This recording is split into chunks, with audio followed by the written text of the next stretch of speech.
Polynomials. What is the prefix poly? When I put poly in front of something, what does that normally mean? Okay, good. Yeah, it typically means many or more than one. Now, when it comes to nomials, which that's not even a word, but when it goes to, when you mix poly with nomial, it really means one or more. So even if you have one of a nomial, that it can still be considered a polynomial. Now, yeah, what does that nomial thing mean when we say polynomial, one or more? What? It's on the board. Very good. Yeah, one or more terms. So, and the next slide we'll talk about what makes up a term. But on this first page, all the terms are circled. This is an expression, or what you would call a polynomial. How many terms do you see on this first page?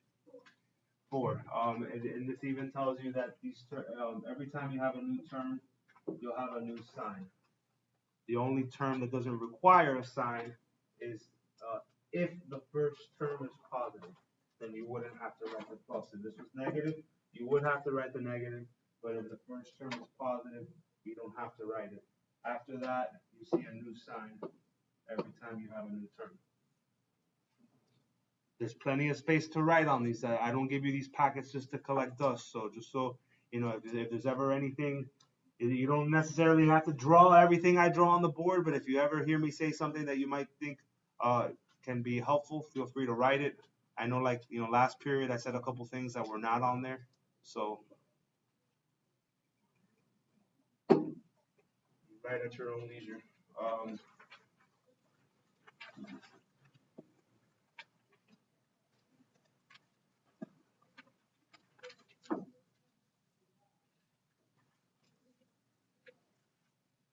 The different parts of a term. What makes up a term? Okay. Well, a term can obviously have a variable. That's the ugly thing about algebra. And now we can start using letters in math. We call those variables. You can get those variables and mix them with numbers. So, like, for instance, here, this 3x squared is considered to be one term, and it's a mixture of both letters and numbers. Well, that number that's out in front, it has a name called a coefficient. That's the name of the number if you mix it with a variable. And then you can also have a degree. If you have a variable, every variable must have a degree. What does degree mean? Exponent.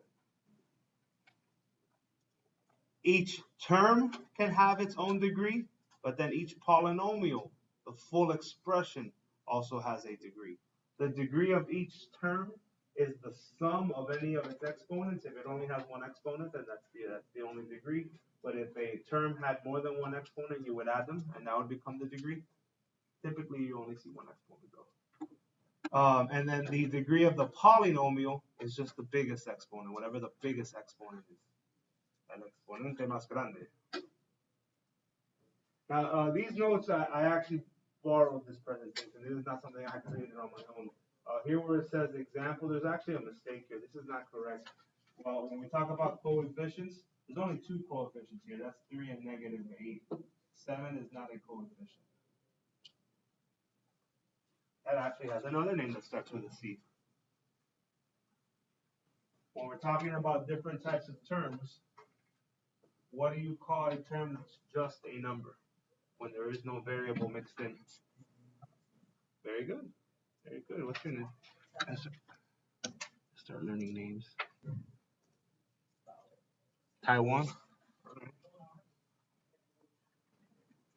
So we talk about degrees, and when you hear that word degree, you just got to think of exponent. So down here, what this tells you is, what's the degree of this first term? Well, there's only one exponent. It's a 2. So that's a second degree. What's the degree of this one here? Some people get confused because they don't see an exponent. They go, oh, it's 0. But if you have a variable, you have to have a degree. If you don't see the exponent, what's the exponent that's there? Uno, you have 1. Thanks, Xavier. Do your friends call you X? They? think it'd be cool. They call you X, and then they could throw like a sign when they see you. And then finally, at the end, if there is no variable, that's when you have a 0 degree. This is all leading up to classifying polynomials. We're going to learn how to give them names, like Sally and Tom.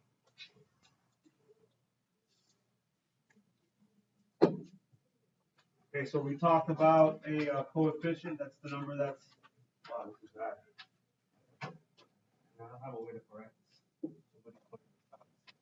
It's not in from of a variable, it's in front of a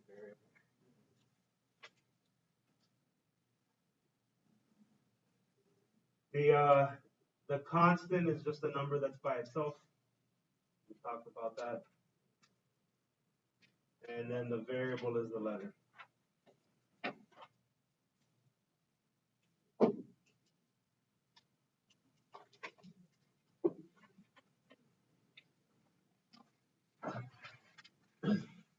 Here there's two different polynomials. If a polynomial is a group of terms, how many terms do you see on the first polynomial? ¿Cuántos términos hay?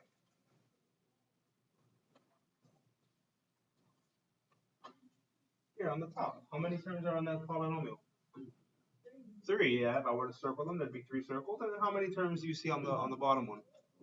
4, good.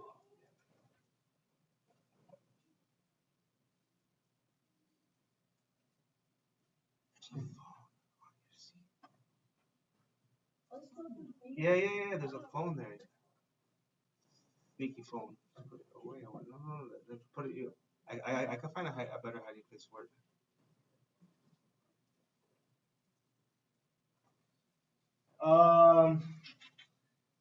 So the rest of the slide just talks about the degrees. We talk about the difference between a constant. Even though on your copies it's not in color, at least here you see it in color. They put the constants in this like kind of like a sky blue. The coefficients are in red, and the variables are in black. Even if this should have been blue also here. That is a constant.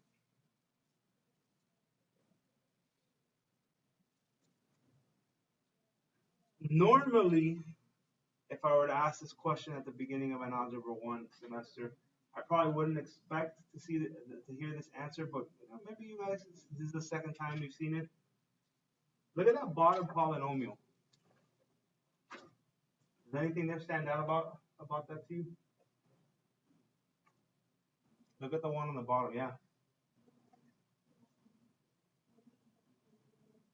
Okay, well, that's I wasn't even thinking about that, but sure, yeah. What she's getting to is that it's not in standard form. That's actually the next slide. We're going to talk about how to arrange a polynomial in standard form, which means that the biggest exponent, you put it out in front. It goes in order from biggest to least. So that's good. That's fine. I didn't really consider that, but something else I was thinking about. You don't fit in the seat? Yeah, you do. Come on, man. Just use it. The people that designed that desk would be hurt and offended by that. Just you don't. Oh, but like you can use the table. It's better than your lap. Yeah. How about if I put you on that side of the room? Then it would be better. No.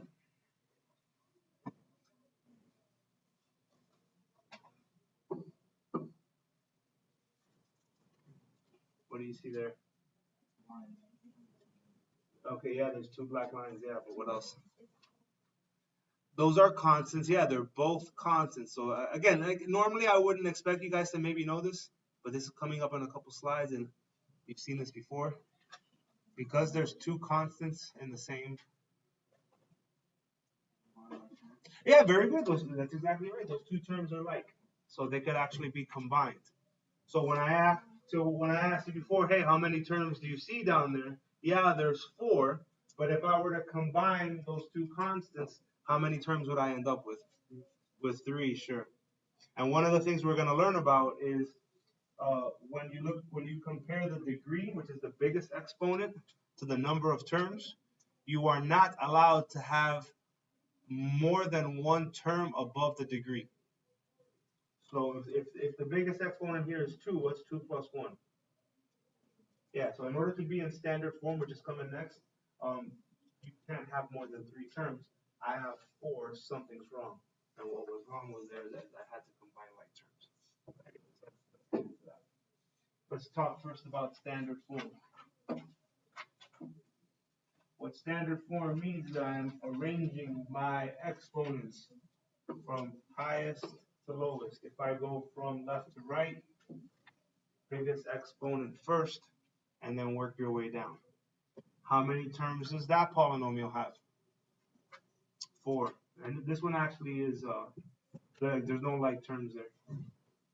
Another thing that's look, in many ways, this word standard can be interchanged with the word simplest. When a polynomial is in simplest form, it's technically, let's see. Every polynomial that's in standard form is also in simplest form. It's just not necessarily that the converse isn't necessarily true. The only subtle difference between standard and simplest is that when you use the word standard, standard is also implying that you're going from biggest exponent to the least. 3, 2, 1, 0. Facts.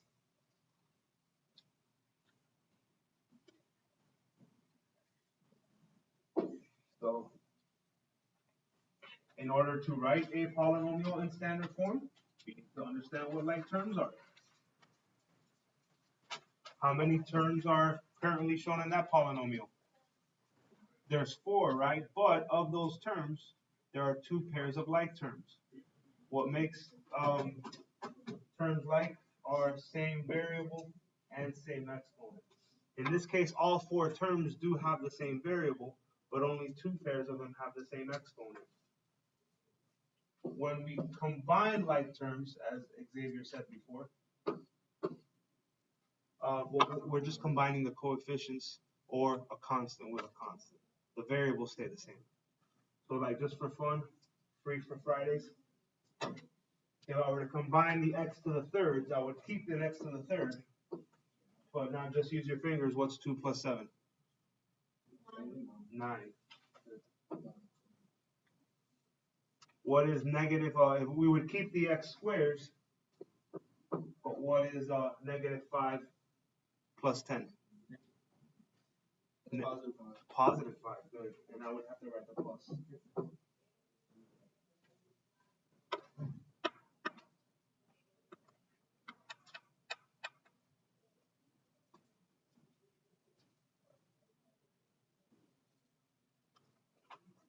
All right, so here we go. Classifying polynomials. How do we give these a name? Some of you guys take biology, right? And you know, like when there's some type of like an organism and stuff, and then you can give it classifications. It's like kingdom, order, phylum, species. You know, yeah, there's like 7 of them, right? Well, luckily for polynomials, there's only 2. We're gonna give it a name by the degree and by the number of terms.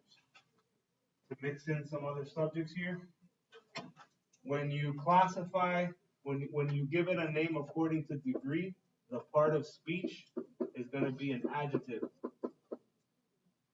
What's an adjective? Okay, or what's something? It's a word that describes a noun. Yes, and actually that's what's going to be the degrees. Sorry, the number of terms is going to be the noun.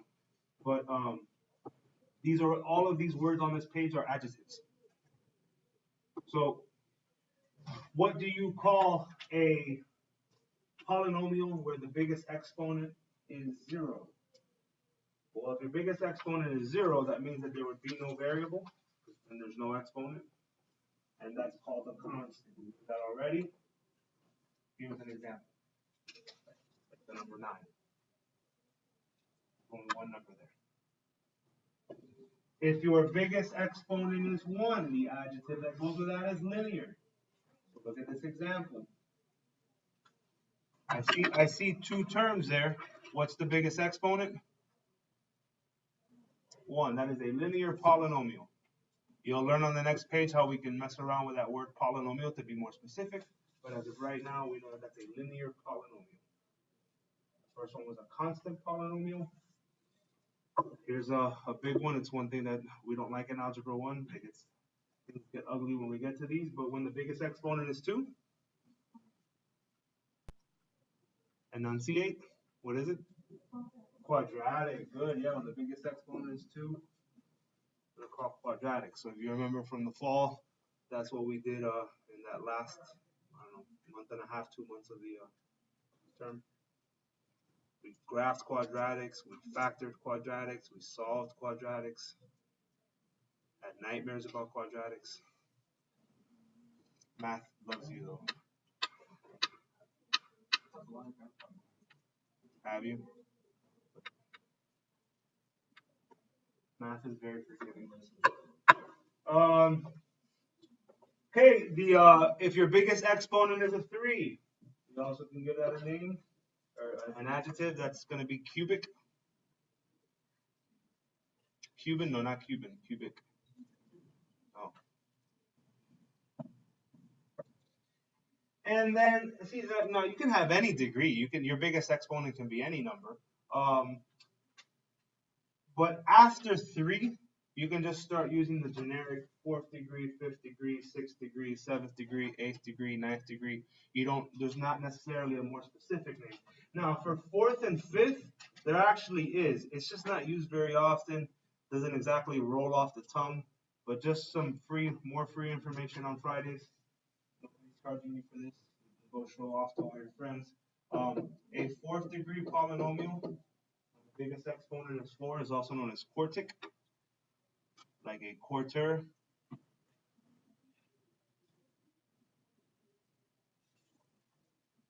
And a 5th degree is also known as quintic. So that if you ever see those words, you know what they mean. Your teacher never taught you that? Teachers are out of control. Just out of control. I wasn't with you guys when we learned this.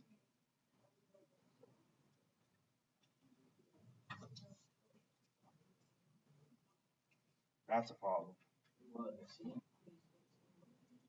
I blame Emma for that because I think it's Emma's fault. It's just that you're too interesting. Yeah, that's also known as the day the music died.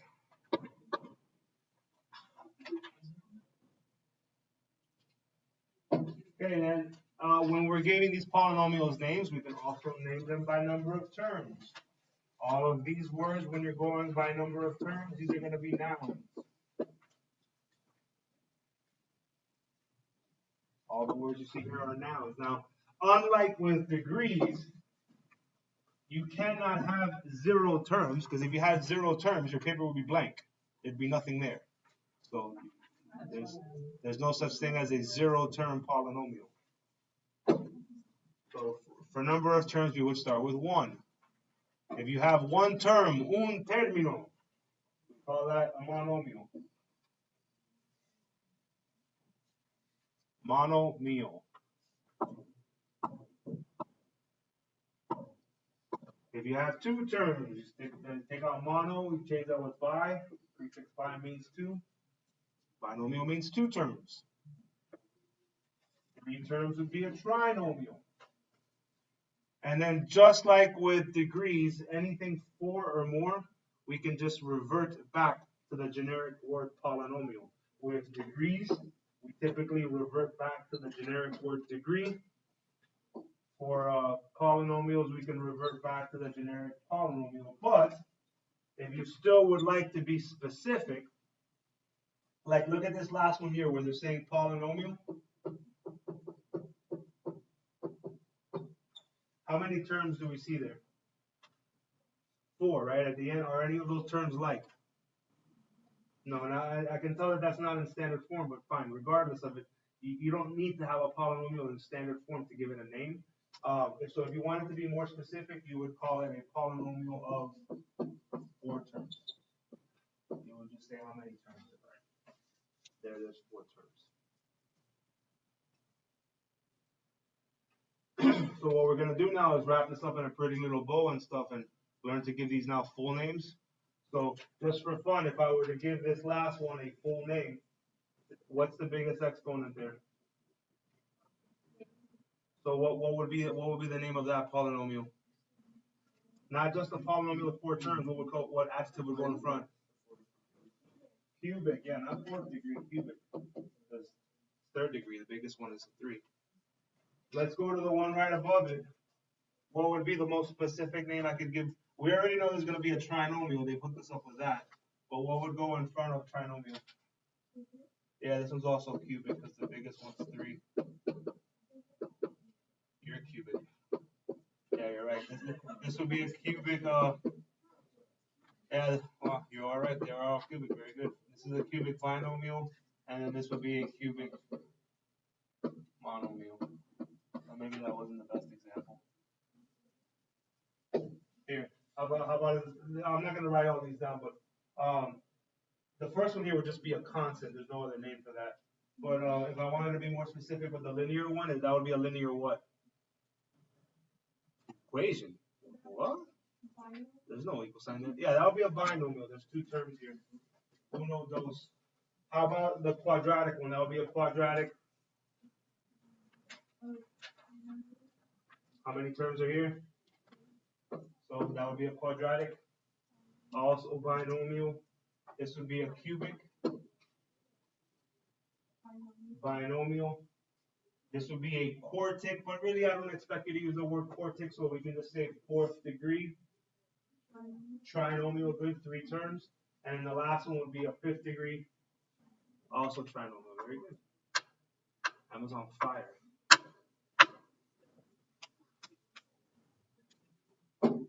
Then this next slide is just like a little study sheet. It gives you all the facts on one page. You can spend the rest of the weekend looking at it. And then what we can do here real quick is just, let's do this example. Let's leave the first 2 blank. Actually, no, take it back. Let's leave the first one blank for now. Let's do the second one. Let's first write this polynomial in standard form. Because that we know how to do. For the ladies. Just trying to show off. Yes, standard form means from biggest exponent to the least. So what's my biggest exponent there? Y negative. The biggest exponent is the 3. When the first term is positive, you don't have to write the plus, so you would just write 4x to the 3rd. Then what would come next? For show. Okay. So when you write a polynomial in standard form, you can then state what the leading coefficient is. We already know what a coefficient is. That's a number in front of a variable. Leading coefficient is, well, what's all the way out in front of everything? The foe.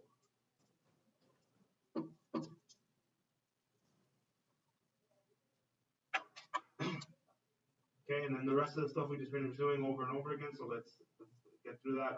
The degree. What degree is this? Okay. Well, let's just say for now this is 3rd degree. Okay, let's just say 3 for the degree. How many terms? There happens to also be 3. So now when we give it a name, we can, and do, but before trinomial? Yeah, there you go. So cubic.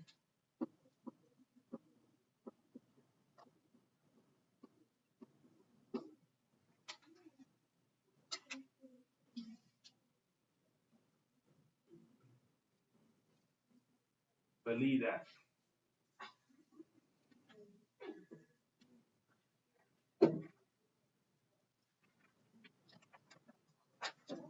This is just another example. Is this the exact same? Yeah, this is the exact same example.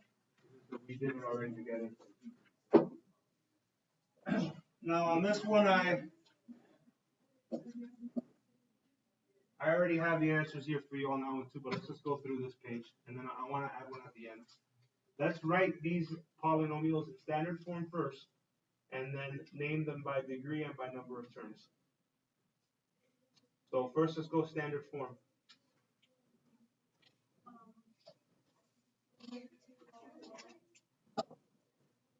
Make sure that the 2 is negative, so it will be at negative 2y squared first, and then plus 5y. That's standard form. Roselli, what give us a name. Give that a name. Now let's name this by degree. Okay, but before binomial, we need an adjective to describe the noun. The biggest exponent is 2. Good. Take that, Rosalind.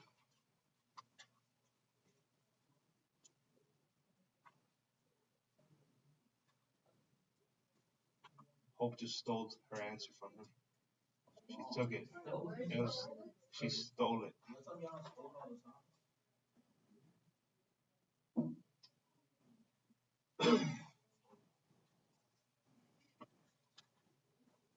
Okay, let's first write this in standard. Dario, write this in standard form for me. No, it's not there because. Oh yeah, I guess on your paper, but do it without looking at the paper. No, without looking at the paper. X squared, yeah. Mm-hmm. Okay. And then Maurice, what would give me a name for that?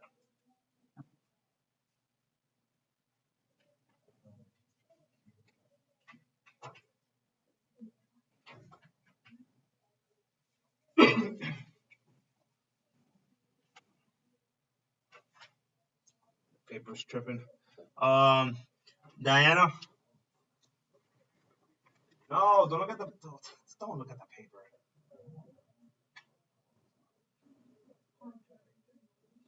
You read that beautifully. Yes, the quadratic binomial.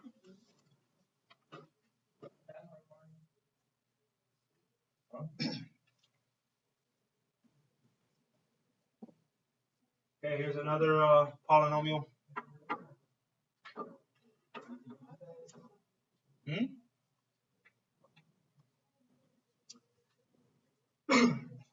What term would come first if I'm going to write it in standard form? Sarah, go Sarah. Negative 3c to the 7th, yeah.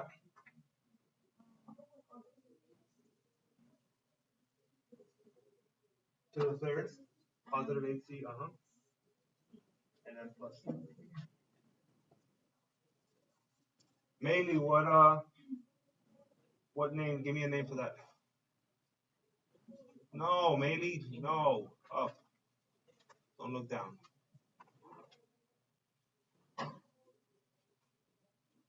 Go ahead, Rosalind. You want to show Hope what's up? Good, 7th degree, because that's the biggest exponent in trinomial. And then for fun, let's just write our own. So you can add this to your paper. I'm gonna write my own. Let's do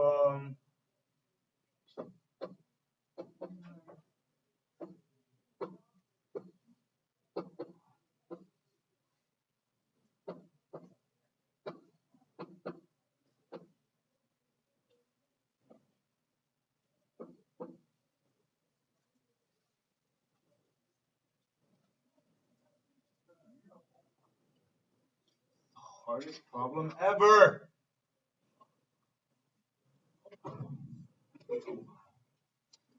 Okay, let's put this in standard form first. Good, yeah, the 3rd power goes first, so negative 13y cubed, good. 7y squared. Plus 7y squared, don't forget it's positive, good. What's the first one? 4y. Okay, positive 4y, good. And then minus 15.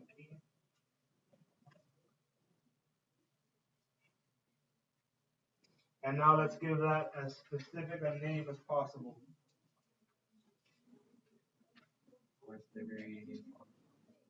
Okay, very good. Okay, she said cubic polynomial, which is good. But if I wanted to be a little bit more specific than that, what can I add to that? 4th degree. No, it's not. It's not 4th degree. It's the cubic. The degree part is taken care of. But if I wanted to be a little bit more specific than polynomial, how many terms are there? Yeah, so I would say polynomial of 4 terms.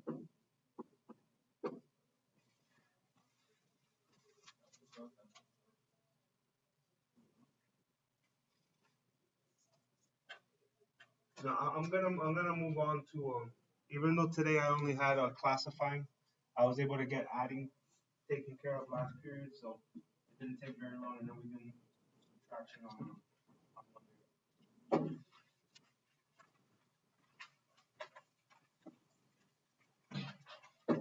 So that way, when I post your assignment for next week over the weekend, you can already get started with nail this. All right, so if a polynomial is one or more terms, when we add them, typically that's shown, okay, here's the plus from the adding, but they show them using parentheses. So I always argue a little, often with my students about this, because when it comes to other things, they don't want to use mental math, but this is all they want to just do it in their heads and stuff. Dedicate a step to getting rid of the parentheses. Yes, it'll probably be like, 10 seconds of your life that you'll never get back. But once we get to subtraction, you're going to see the reason for it. In order to be able to simplify an expression, which is what we're doing now, you got to get rid of the parentheses.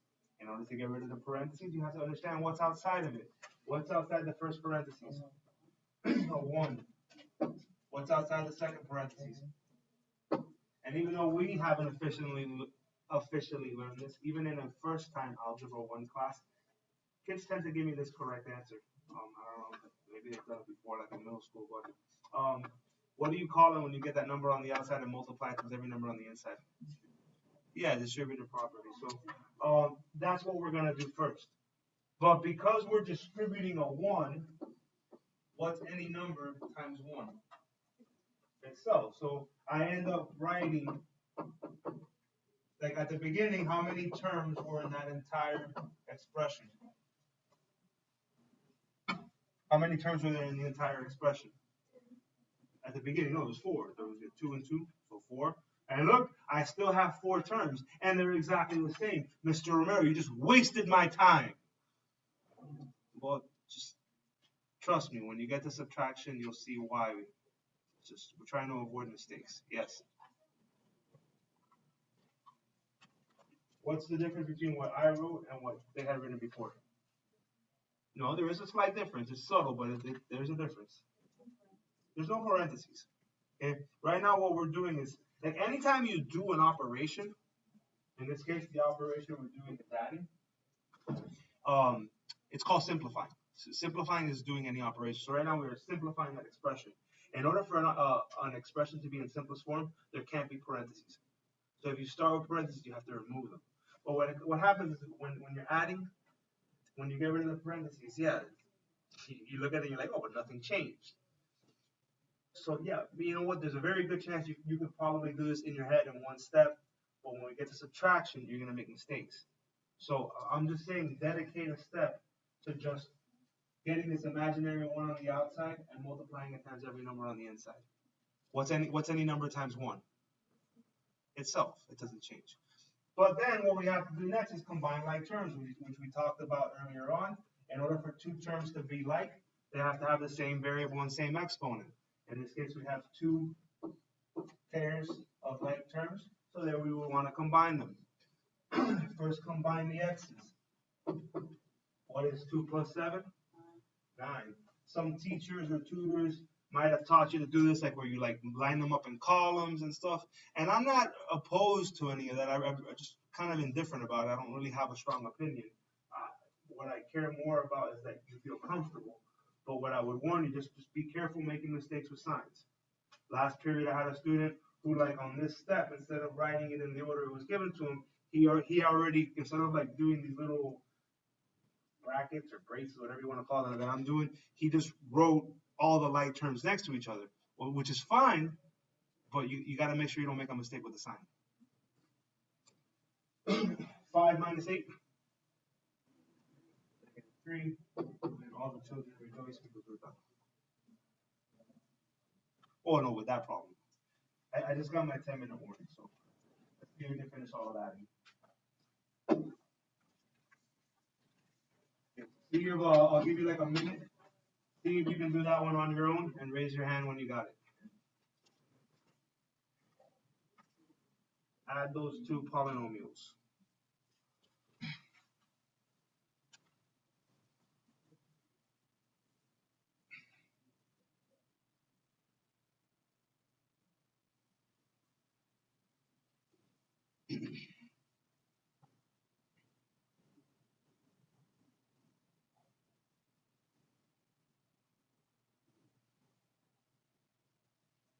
Yeah.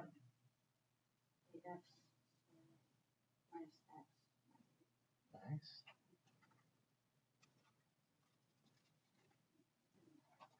Yeah, well, that could come back to burn you when we do subtraction, so I'll let you learn a little secret. I know how to do it in my head, but I still write it down though.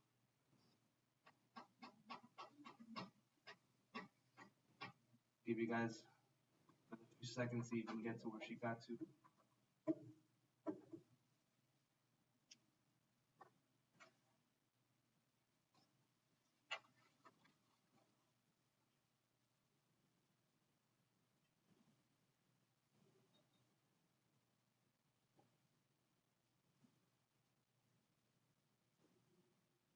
Maybe you finished? You finished the problem? Oh. You can see the clock from the floor? Oh, you're like, oh. I think it's Emma's fault. Because you gotta quit being so interesting. It's too much of a distraction. Alright, so if you remove the parentheses, you should see negative 4x squared plus 2x minus 12, then plus 12x squared minus 3x plus 12. How many terms do we have in total? 6, but let's see out of those terms if any of them are like. Let's start off with the biggest exponent, the squares. What is negative 4 plus 12? 8. Okay, that's going to be 8. 8 of what? 8 of the x squares. What is 2x minus 3x? Yeah, negative. 2 minus 3 is negative 1. So then when I see people go, oh yeah, negative 1x. Some teachers might mark that wrong. I tend not to, but I would make some type of a note because that looks really silly. So don't write that on your paper. When there's a 1 in front of a variable, don't write it. You need the negative, you just don't need the 1. And then negative 12 plus 4 is minus 8. Rosalind, you got it? Still no? Okay, cool, man. So then,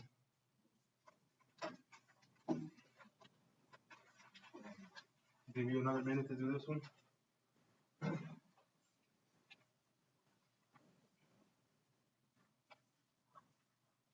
Raise your hand when you got it.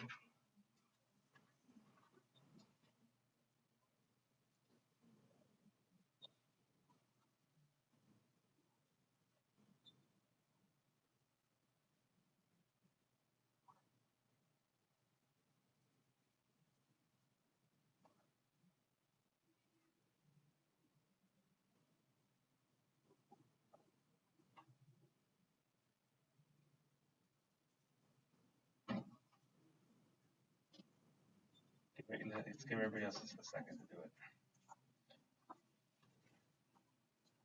Copy off your paper, Hope. You got it, Emma? Okay, go ahead.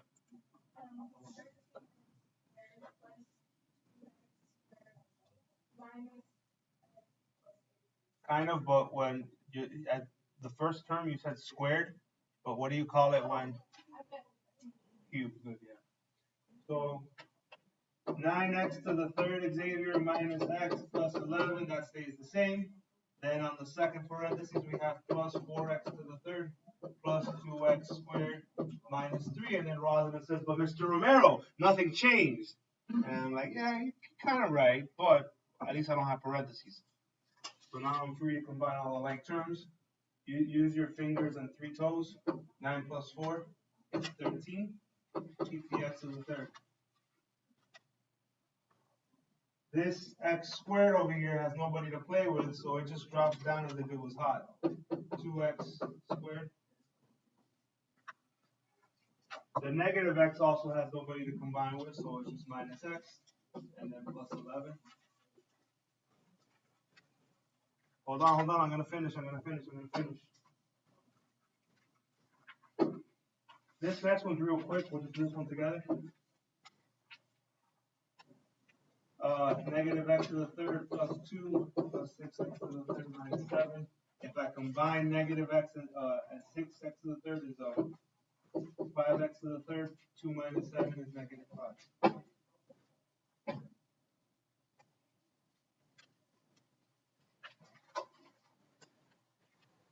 And then finally the last one.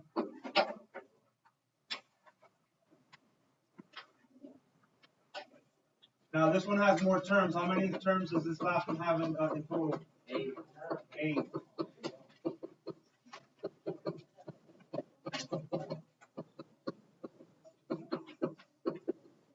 First, I write everything without the parentheses because I distributed a 1. And then when I combine 8 and 2, it's 10x to the fourth. For the x to the third, 2 minus 5 is negative 3x to the third. Negative x squared and 9x squared is plus 8x squared. If only you guys showed the same speed when it came to taking out your materials as it comes to putting them away. Look at that, you could have written everything down still with time to spare.